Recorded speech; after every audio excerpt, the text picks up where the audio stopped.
നമ്മുടെ ഈ കേരളം വീണ്ടും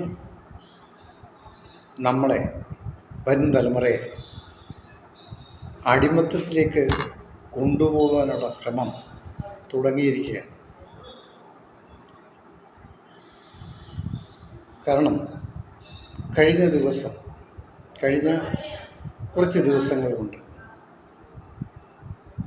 വരുന്ന വാർത്തകൾ നമ്മൾ കേൾക്കുമ്പോൾ കാണുമ്പോൾ മനസ്സിലാക്കുന്ന കാര്യമാണ്. നമുക്കറിയാം, കൊച്ചു കുഞ്ഞുങ്ങളെ കൊണ്ട് ഈ കിളവന്മാരുടെ അല്ലെങ്കിൽ ഈ മുതുക്കന്മാരുടെ ഒക്കെ കാല് കഴിയിക്കും. എന്നാലോചിച്ച് നോക്കി, അതുങ്ങൾക്ക് ഇതിനെക്കുറിച്ചൊന്നും അറിയത്തില്ല. അതുങ്ങളെ കൊണ്ടാണ് ഈ വല്യപ്പന്മാരുടെ കാല് കഴിയിക്കുന്നത്. ഇത് എന്തോ ആചാരമാണ്. അധ്യാപകരോട് ബഹുമാനം ഉണ്ടാകും,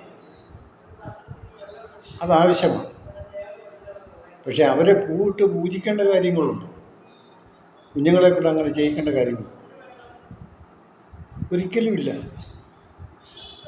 അത് ചെയ്യാൻ പാടില്ല. ആ കുഞ്ഞുങ്ങൾ സ്വന്തം മാതാപിതാക്കന്മാരുടെ കാല് കഴിക്കണം. അത് നല്ല കാര്യം. അപ്പനും അമ്മയും ആരാ? ദൈവമാണ്. അവരുടെ കാല് കഴിയെങ്കിൽ നല്ലതായിരുന്നു. അതിന് പകരം ഇവിടെ റിട്ടയർഡായ കുറേ കിളവന്മാരുടെ കാല് ഈ കുഞ്ഞുങ്ങളെ കൊണ്ട് കഴിയിക്കുന്നത് ശരിയാണോ എന്ന് നമ്മൾ ചിന്തിക്കേണ്ടിയിരിക്കുന്നു. അപ്പോൾ പഴയ അടിമത്തത്തിലേക്ക് തലമുറയെ കൊണ്ടുപോകാനുള്ള ഒരു ശ്രമമാണ് ഇതിൻ്റെ പിന്നിൽ നടക്കുന്നത് എന്ന് നമുക്ക് വ്യക്തമാണ്. അതിനെതിരെ നമ്മൾ ശ്രദ്ധിക്കേണ്ടിയിരിക്കുന്നു. സർക്കാർ, ഗവൺമെൻറ് തക്കതായ നടപടി എടുക്കണം. അതാണ് വേണ്ടത്.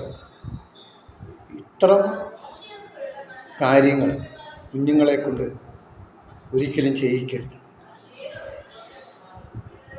ഇതിപ്പം വടക്കേന്ത്യയിൽ നടത്തിക്കൊണ്ടിരിക്കുന്ന കാര്യങ്ങളാണ് ഇപ്പോൾ ഈ നമ്മുടെ കൊച്ചു കേരളത്തിലേക്ക് കൊണ്ടുവന്നുകൊണ്ടിരിക്കുന്നത്.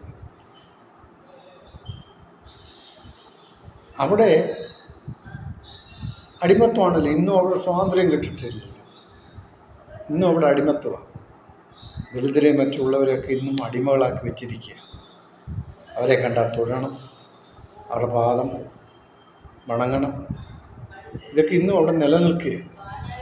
അതാണ് ഇന്ന് വീണ്ടും നമ്മുടെ കൊച്ചു കേരളത്തിലേക്ക് കൊണ്ടുവരാൻ ശ്രമിച്ചുകൊണ്ടിരിക്കുന്നത്. ഒരു ഗവർണർ വന്ന് അയാളൊരു പടം കൊണ്ടുവന്ന് അത്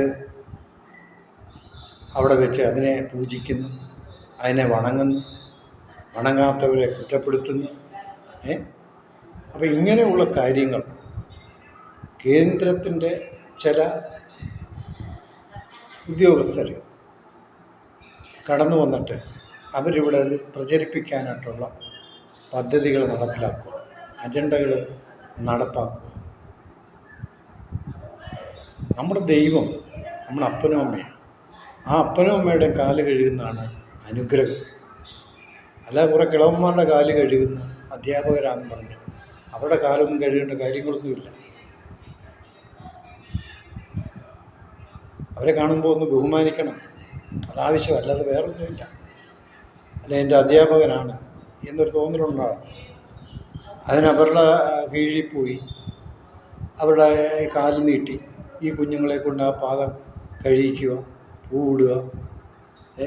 ഇതൊക്കെ എന്തോ ആചാരമാണ്. ഈ അനാചാരങ്ങൾക്കെതിരെ ശബ്ദമുയരേണ്ടിയിരിക്കുന്നു. ഇതാണ് നമുക്ക് പറയുവാനുള്ളത്. ഇങ്ങനെയുള്ള അനാചാരങ്ങൾ വെച്ചുറപ്പിക്കരുത്. അതില്ലായ്മ ചെയ്യുവാൻ ഗവൺമെൻറ് മുന്നോട്ട് വരണം എന്നാണ് എനിക്ക് പറയാനുള്ളത്.